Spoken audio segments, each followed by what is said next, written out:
하나님께서는요 이 세상 속에 살면서도 세상에 물들지 아니하고 또 영적으로나 윤리적으로 건강한 교회, 그리고 세상을 변혁시키는 영향력 있는 교회로서 우리가 건강한 영성을 지닌 역동적이면서도 성숙한 교회가 되도록 많은 점에서 도전을 주는 그런 서신입니다.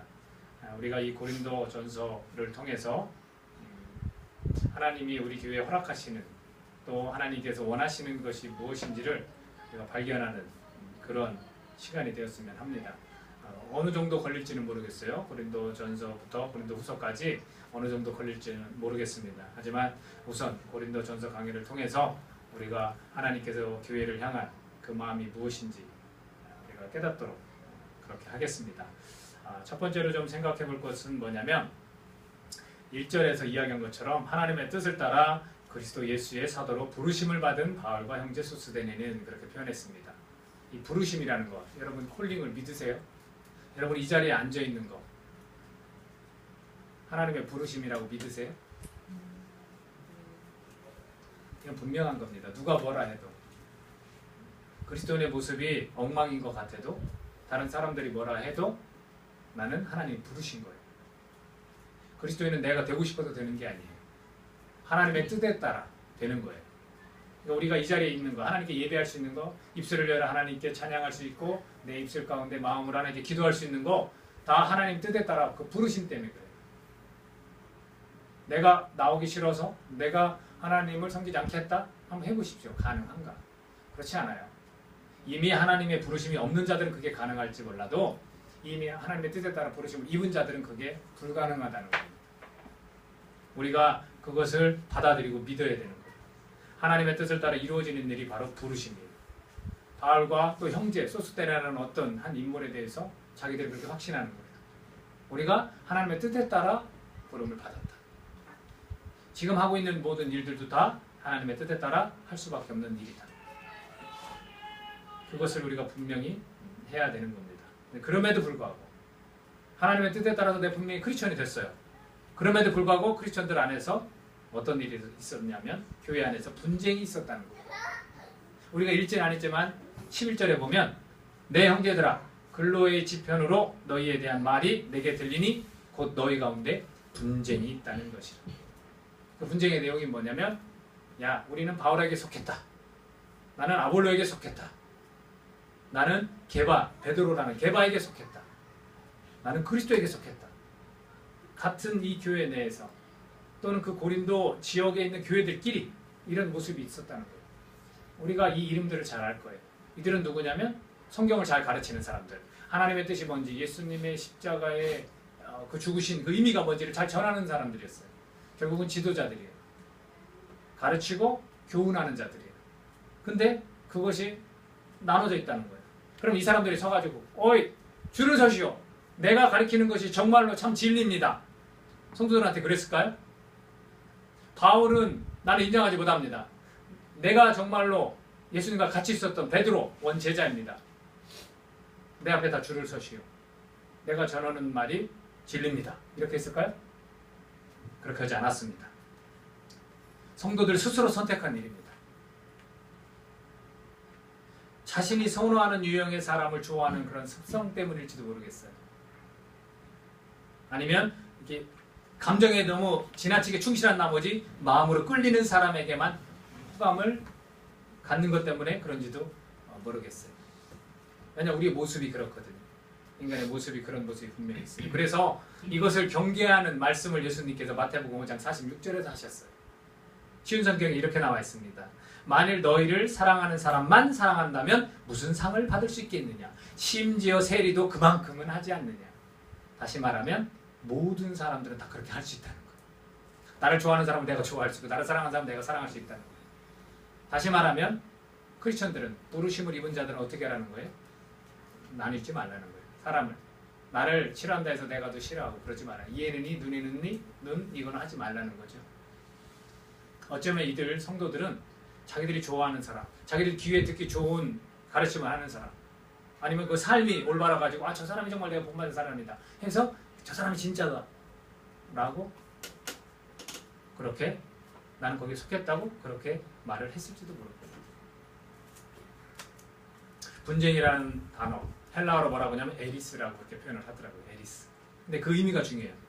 이 헬라어를 에리스 이걸 외우는 게 중요한 게 아니라 도대체 그 분쟁이 갖고 있는 의미가 뭘까가 중요합니다. 교회를 위태롭게 하는 논쟁에 대해서 사용을 했던 단어예요. 그러니까 이들이 갖고 있는 거 나는 이 사람 좋은데 나 이 사람 따르고 싶은데 라고 하는 것 자체가 분쟁이며 그 분쟁은 뭐냐 교회를 위태롭게 한다는 거예요. 그래서 그 일 때문에 언쟁이 생기는 거예요. 왜 너는 저 사람이 좋아? 이 사람이 정말 전통 아니야? 이 사람이 정말 많이 배운 거 아니야? 이 사람이 더 영성 있는 사람 아니야?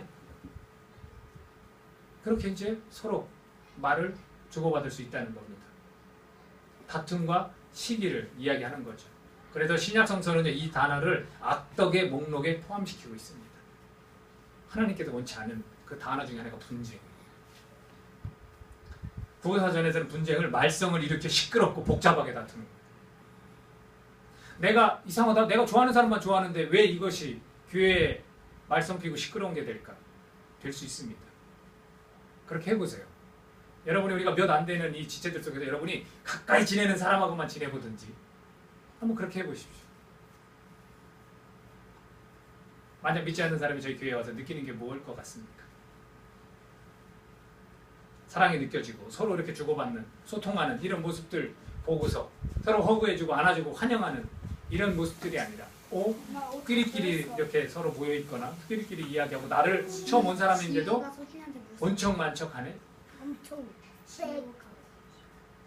그런 결과가 나오는 거예요. 이거 극히 개인적인 그리고 감정에 사로잡힌 이런 모습일 수 있다는 거죠. 이것은 초점이 잘못 맞춰진 경우입니다.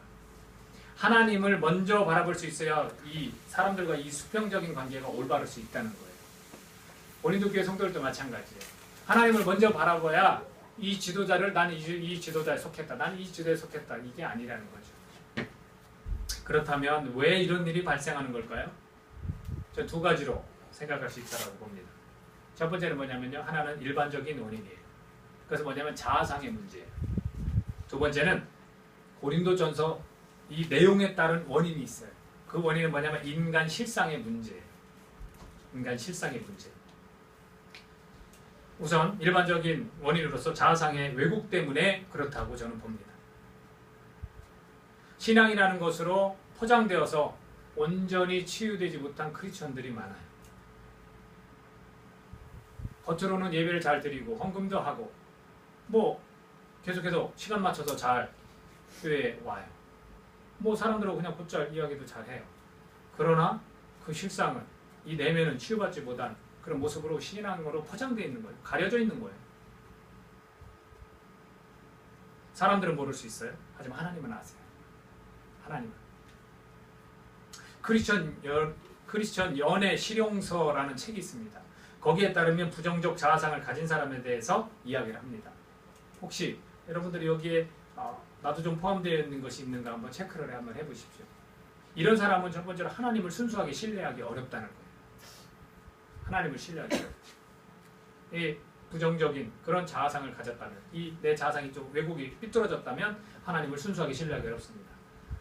부정적 자기의식에 빠져있는 사람들의 공통된 불평 중 하나는 하나님이 살아계시고 정녕 나를 사랑하신다면 무엇 때문에 나에게 이 같은 환경을 주시는가? 라는 것이다. 다시 말해서 부정적 자아상을 갖고 있는 사람은 내면 깊은 곳에 하나님에 대한 원망과 불신의 감정을 갖고 있기 때문에 순수하게 하나님을 신뢰하지 못한다라는 거예요. 또 다른 부정적 자아상의 원인은 권위자들과 충돌하여 늘 문제를 일으킨다는 것. 모든 권위는 하나님이 정하신 것으로 로마서 13장 1절에 보면 그렇게 분명히 기록하고 있습니다. 하나님은 그들을 통하여 우리를 훈련시켜요. 하지만 부정적 자기의식에 사로잡힌 사람들은 자신의 현재 상황과 환경의 책임을 타인에게, 특히 자기를 다스리는 권위자들에게 돌려 그들과 충돌하게 된다. 즉 권세들에 대한 반항과 도전으로 자기의 갈등을 해소하려는 것이다. 교회 안에 은근히 이런 사람들이 있어요. 계속해서 불평해. 특히 누구냐면 직분자들 중에서 저희 교회에서는 그런 분이 없지만 장로님이라든지 목사님이라든지 전사님이라든지 여러 가지 직분자들에 대해서 이야기하는 사람이죠. 특히 이제 목회자들에 대해서 그렇게 불평을 하는 경우가 있어요. 이뿐이 아니에요. 직장 생활에서도 마찬가지예요. 상사들에 대해서. 학교에서 공부하면 누구에 대해서? 교수들에 대해서. 늘 그런 사람이 있어요. 근데 이것이 정당화시키긴 해요. 말을 들어보면 논리적이네.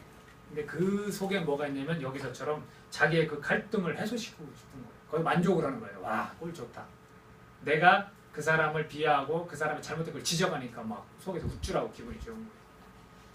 이런 부분들이 왜곡된 부정적 자아성에서 나온다는 거예요. 또 하나는요, 진정한 우정을 거부한다는 거예요.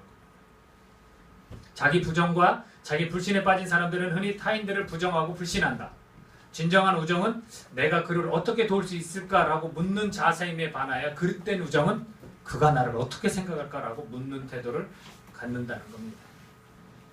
자신을 사랑하는 법을 배우지 못한 사람은 이웃을 사랑할 수 없다는 거죠.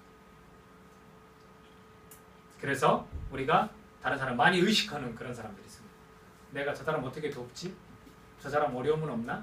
내가 어떻게 다가가서 저 사람과 대화할 수 있을까가 아니라 오히려 나를 어떻게 생각할까? 내가 가서 말 걸면 좋아할까? 안 좋아할까? 굉장히 이렇게 의식하고 두려운 겁니다.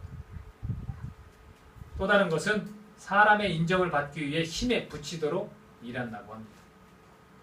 우리의 진정한 삶의 동기는 하나님이 주신 부르심 앞에 최선을 다하는 것이다. 하지만 부정적 자기의식에 빠진 사람은 항상 남에게 인정받기 위해서 행동한다. 하나님은 이렇게 말씀하셨죠. 나의 보는 것은 사람과 같지 아니하니 사람은 외모를 보거니와 나 여호와는 중심을 보느니라. 그렇게 말씀하셨습니다. 중심을 보시는 하나님 앞에 섰을 때에만 참된 삶의 동기를 얻게 되는 것입니다.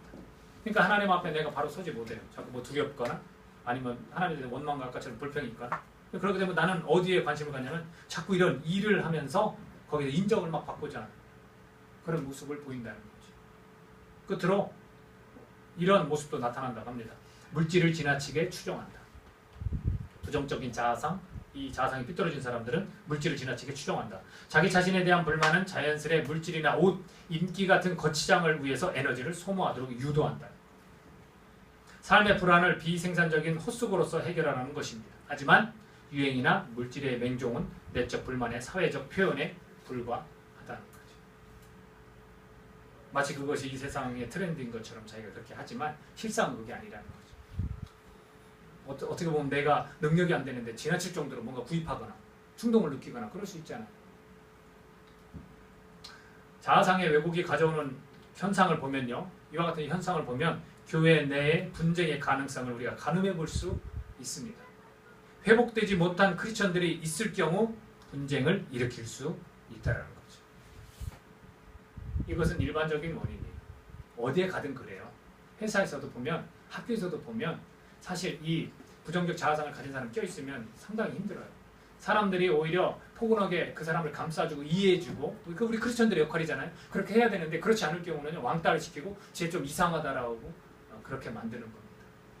교회에서도 마찬가지예요. 교회는 저는 병원이라고 정의를 한 게 맞다라고 봐요. 근데 세상 사람들과 대화하면서 예수님을 전하면 뭐라고 하냐면 교회를 이야기하면 뭐라고 하냐면 자기는 아직 죄 가운데 거해서 난 아직 완벽하지 않아서 교회 못 가겠다는 거예요. 이게 큰 오해예요. 병원을 누가 건강한 사람이 가는 사람이 있습니까? 여러분 건강한데 병원 가서 의사한테 만나서 진료받은 적 있어요? 없어요. 교회는 그렇게 병원과 같은 거죠. 영혼의 치료가 필요한 사람들, 상처 입은 사람들이 와야 되는 거예요. 그리고 왔을 때 실망하는 이유가 어디 있냐면 바로 이와 같은 현상들이 교회 안에서 사실 있기 때문에 그래요. 자아상이 삐뚤어진 사람이 왜 없겠습니까? 아직 회복이 필요한 사람이 왜 없겠냐고요. 근데 마치 오면 모두가 다 완벽해야 된다고 착각을 하고 있어요. 우리가 그걸 설명해 줘야 돼요. 병원에 가면 작은 내과 같은 병원도 있지만 큰 대학병원 같은 데도 있고 병의 종류가 얼마나 다양해요. 더 심한 사람도 있지만 감기 때문에 막 지금 잠깐 힘들어하는 사람도 있고. 우리가 이런 착각에서 좀 벗어나야 돼요. 그래서 이런 일반적인 원인 때문에 분쟁이 이 고린도 교회 안에 일어나고 있는 것이 아닌가.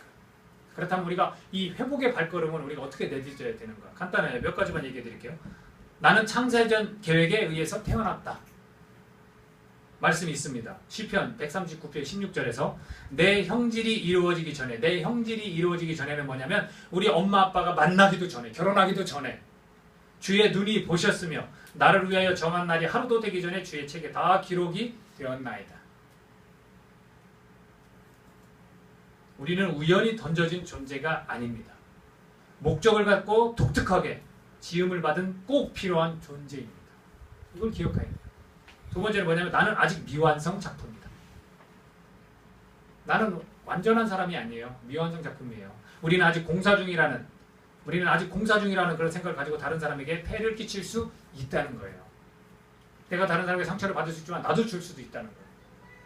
우리 이렇게 한번 옆 사람하고 이야기해 볼까요? 공사 중이라 죄송합니다. 그럴 수 있는 거예요. 또 하나는요. 나는 하나님이 나를 만드신 계획을 신뢰한다. 믿으세요. 하나님이 나를 계획하셨고 나를 이 땅에 보내셨고 나를 지으셨다. 믿으세요. 엄마 아빠가 나를 만든 게 아니에요. 여러분. 그냥 그 모습만 유전으로 이어받은 것뿐이에요. 나는 하나님이 만드신 존재이기 때문에 내가 언제나 새로워질 수 있어요. 하나님의 형상을 언제나 닮아갈 수 있다는 거예요. 근데 왜 엄마 아빠의 모습 속에 갇혀있냐고, 왜 유전자에 갇혀있냐고요. 그건 아니에요. 얼마든지 더 엄마 아빠의 삶보다 더 기쁘고 즐거운 평안한 삶을 살 수 있다는 거예요. 근데 우리는 어떻게 됩니까? 자꾸 원망을 하잖아요. 거기서 벗어나려면 하나님을 봐야 돼요. 또는요, 나의 연약함을 하나님께 올려드리는 게 필요해요. 나 부족합니다, 하나님. 그리고 내가 잘못한 게 있습니다. 나 이 정도로 연약합니다. 내가 잘난 줄 알았어요. 내가 의로운 줄 알았어요. 그러나 하나님 앞에 회개합니다. 나는 하나님 없이 못 사는 것 같아요. 너무나 힘들어요. 이런 생각을 했다가 또 이렇게 막 땅끝으로 꺼지는 생각까지도 하고 이만큼 또 좋은 생각했다가 또 막 죽고 싶은 생각도 하고 이런 게 그런 부분 아니겠습니까? 이러고도 하나님께 회개하고 나의 연약함 하나님께 올려드리는 것. 그리고 나는 매 순간을 소중히 여기며 최선을 다한다. 주어진 삶에서 내가 정말 최선을 다하는 그런 자세를 갖고 여러분 살아가십시오. 나는 치유를 위해 기도한다. 나의 회복을 위해. 예수 그리스도 이름은 능력이 있습니다. 그 이름으로 기도하는 것. 분쟁을 일으킬 만한 다른 하나는 인간 실상의 문제. 이것은 고린도서 그 내용을 보면 알 수 있는 부분입니다. 거기에는 교만과 시기, 질투하는 그 인간의 모습을 이야기하고 있습니다. 그래서 그 부분을 뭐라고 이야기하냐면 세상의 지혜를 찾는다고 했어요. 고린도 교회 사람들이. 그리고 육에 속한 사람의 모습 때문에 그렇다고 했습니다. 그리고 유대인들은 표적을 구하고 헬라인은 지혜를 구한다. 그러나 우리는 그 바울과 그 일행들은 십자가에 못 박히신 그리스도만을 전한다. 관심이 다른 데 있었어요. 성도들의 관심이 다른 데 있었어요. 못 박히신 십자가만을 전하는 삶을 살아야 되는데 관심이 다른 데 있었어요. 여기서 사탄의 개입을 말 안 할 수가 없습니다. 공동체에서 서로 다투도록 조장하는 것이 누굽니까? 사탄이에요. 예를 들어서 이런 것도 될 수가 있겠어요. 우리가 연약하지만 그 연약함을 완벽성으로 둔갑시켜서 바라보게 하는 거예요. 사람들. 그러면 내가 생각하는 이만큼의 수준이 저 사람이 못 미치면 저 사람을 가지고 판단하는 거죠. 바로 이런 서로 다투도록 서로 반목하고 반대의 눈초리로 바라보게 하는 것이 누구냐면 사탄입니다. 그리고 인간의 약점을 건드리는 거예요. 여러분의 약점을 건드리는 게 누구냐면 사탄. 그리고 넘어갈 만한 것을 가지고 건드리는 것이 또한 사탄입니다. 사탄을 성경에서는 어둠의 권세자들이다라고 표현을 하고 있습니다. 에베소서 2장 2절에 보면 그때 너희는 그 가운데서 행하여 이 세상 풍조를 따르고 공중의 권세 잡은 자를 따랐으니 하나님 앞으로 돌아가기 전에는 어쩌면 우리가 하나님 앞으로 돌아왔다라고 하지만 우리가 착각 속에 있으면서 예배는 드리려 오고 교회는 다닌다고 하면서 공중의 권세 잡은 자를 따를 수도 있다는 겁니다. 그리고 공중의 권세 잡은 자에서 벗어났어요. 주의 종로를 돼서 벗어났어요. 이제 의의 종이 됐습니다. 그 사람들에게 주님 말씀이 또 있습니다. 에베소서 6장 12절에서 우리의 씨름은 우리의 싸움은 혈과 육을 상대하는 것이 아니요 통치자들과 권세들과 이 어둠의 세상 주관자들과 하늘에 있는 악의 영들을 상대합니다. 혈과 육이라는 것은 사람의 연약함과 그 사람의 잘하지 못하는 모습을 보고 그 사람들을 상대하는 게 아니라는 거예요. 누가 좀 더 잘나고 누가 못나고 이런 것들을 측정하라고 하는 게 아닙니다. 그래서 육신의 것들을 가지고 장난질하는 그 사탄을 상대하라는 거예요.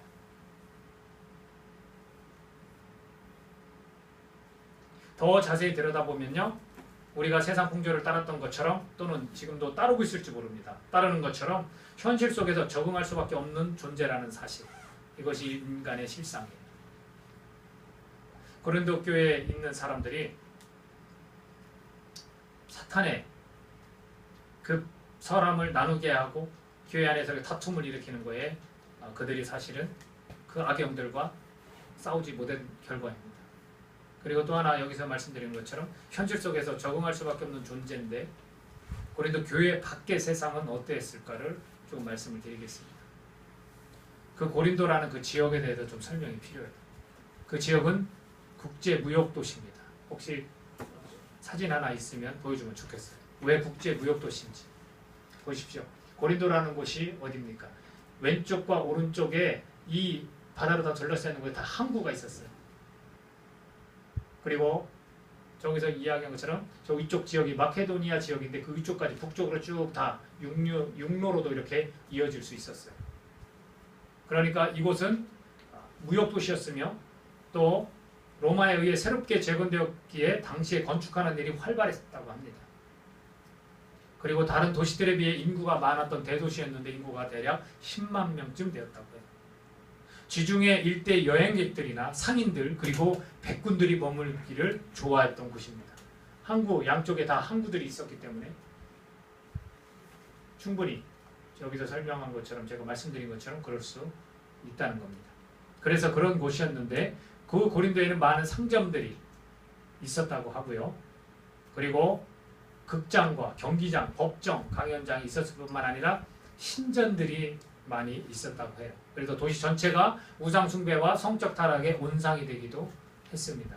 이 점은요, 바울이 우리가 앞으로도 나오겠지만 이 서신에서 뒷부분에 보면 음행과 우상 숭배 문제를 우리가 다루는 것으로 보아서 어느 정도 추론할 수 있습니다. 그리고 그들의 종교는 혼합주의가 번성했습니다. 그래서 많은 신전들 가운데 헬라의 사랑의 여신인 아프로디테 신전이 있었습니다. 그리고 항해의 수호신인 멜리세르테스가 숭배되고 있었고요. 왜냐하면 사실 바다에 나가려면 날씨가 좋아야 되잖아요. 그러니까 자기들이 어디에다 대고 그걸 비는 거예요. 항상 날씨를 위해서. 그래서 그 항해의 수호신도 있었고요. 또 치유의 신인 아스클레피오스의 신전이 있었다고 합니다. 또 남성미의 이상인 음악과 노래와 시의 신인, 여러분이 많이 들었을 겁니다. 아폴로 신전 또한 도시 안에 있었습니다. 아폴로 신의 그 남성다움을 자랑하기 위한 다양한 모습들이 그 전라의 동상들과 조각들로 장식이 되어 있는 것 우리가 익히 보아서 알고 있을 겁니다.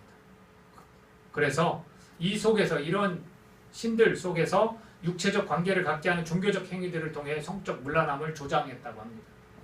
그래서 고린도는 동성연애의 본산이기도 합니다. 그 고린도라는 이런 까닭에 헬라어로 이 코린디아조마이라고 고린도라는 이름은 매춘하다라는 의미를 가지고 있어요.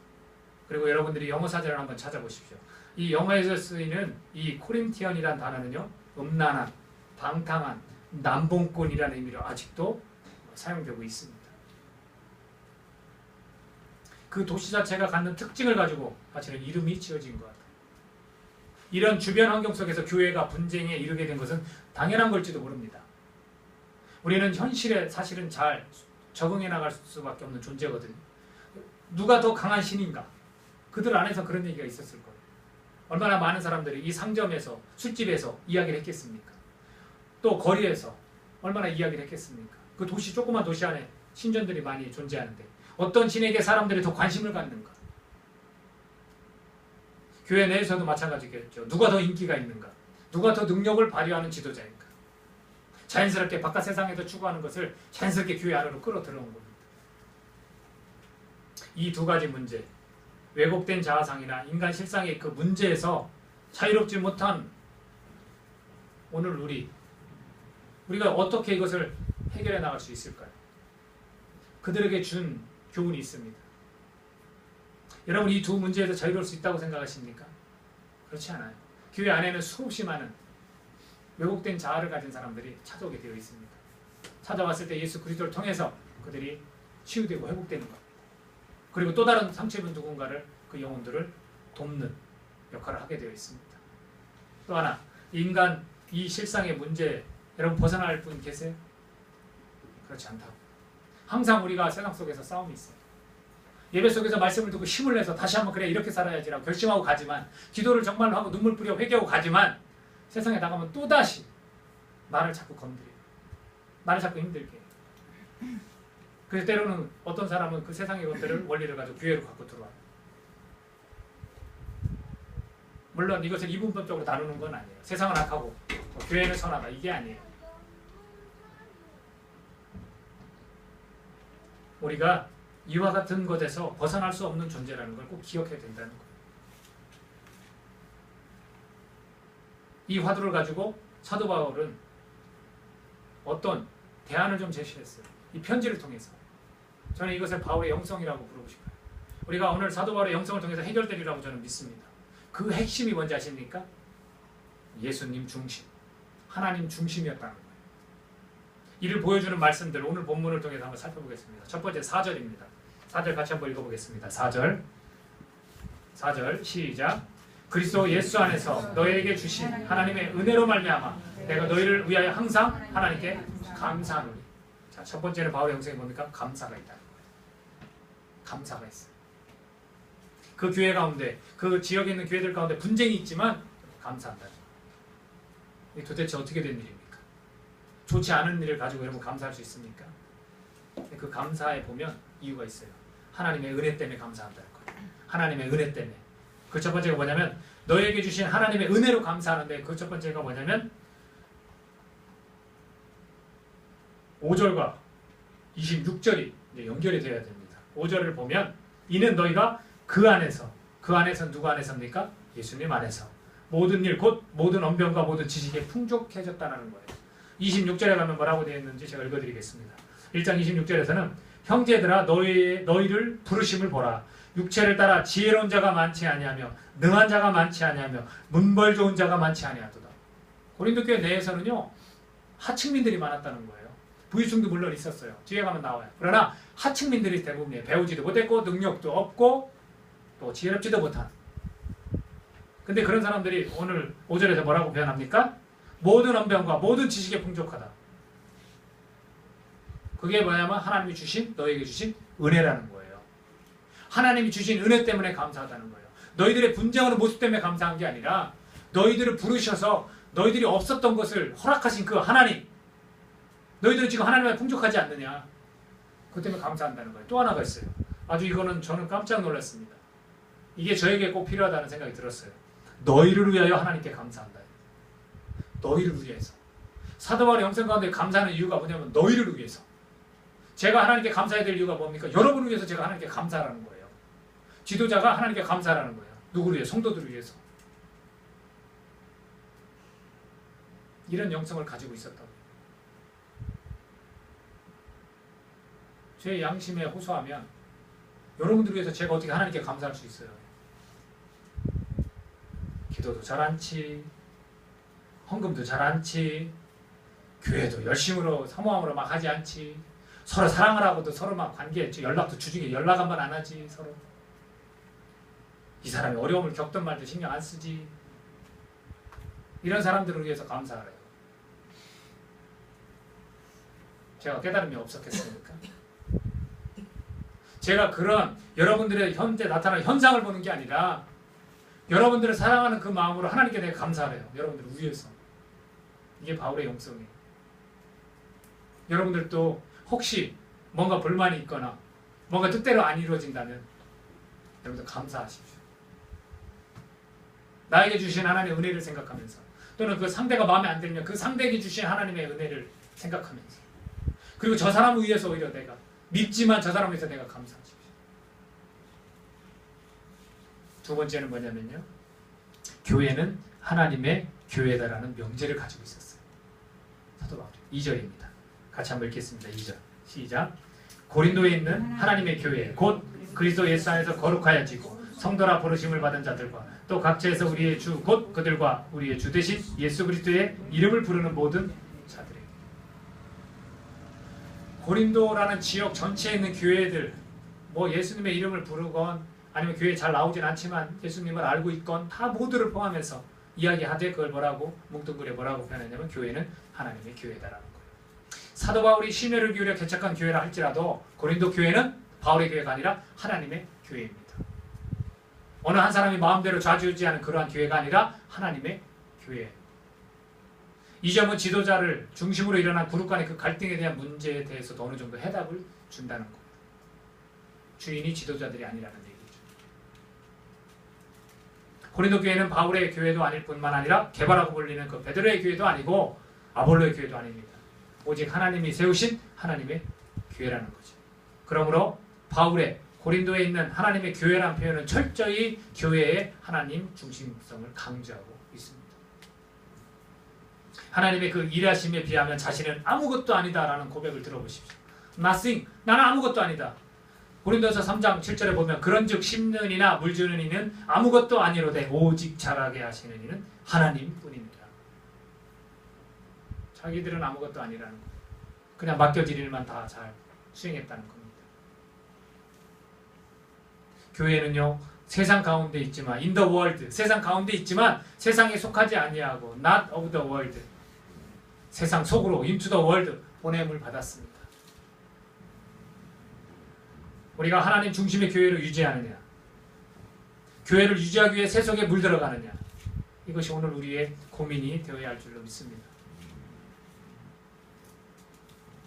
세상의 빛과 소금 이것은 바로 변혁을 이루어가는 그런 빛과 소금으로서의 교회로 부르신 겁니다. 그러나 숨겨진 빛, 맛을 잃은 소금 같은 그 교회는 아닌가. 마치 고린도에 있는 교회들처럼 세상에 물들어가는 그런 교회는 아닌가. 우리가 고민해 봐야 돼요. 세 번째는요. 이 바울의 영성 세 번째는 신실하신 하나님. 신실하신 하나님에 대해서 이야기하고 있습니다. 9절입니다. 같이 한번 읽겠습니다. 9절. 너희를 불러 그의 아들 예수 그리스도 우리 주와 더불어 교제하게 하시는 하나님은 미쁘시도다. 하나님은 미쁘시도다라고 할 때 이것은 신실하다는 뜻을 갖고 있습니다. 여러분 교회 내에 보면요. 사람들과 교제를 우선시하는 신앙인들이 있습니다. 저는 이것을 교제증이라고 불러요. 교제증에 걸린 사람들이 있어요. 무조건 교회는 나 많은 사람이 있어야 되고 내가 가면 친분 있게 친하게 지내는 사람과 이야기를 하고 보면 마음에 만족이 있다는 거예요. 혹시 그 사람이 안 오거나 내가 좀 사람들과 관계를 잘 못하고 왔으면 이제 마음이 안 차는 거예요. 저는 이걸 교제증이라고 부릅니다. 그러나 반면에 또 그렇지 못한 사람들도 있긴 해요. 전혀 교제를 하기 싫어하는 그런 사람들도 있긴 해요. 뭐 굳이 내 하나님한테 예배만 드리고 오면 됐지. 뭐 사람들과 그렇게 삶을 나누고 나의 좋지 않은 면들을 뭘 고백하고 기도부터 그럴까? 난 그러기 싫어. 그래서 굉장히 사람들이 많은, 회중들이 많은 교회로 가는 사람들도 있다는 것. 이것도 잘못된 거죠. 하나님은요, 주와 더불어서 교제토록 하십니다.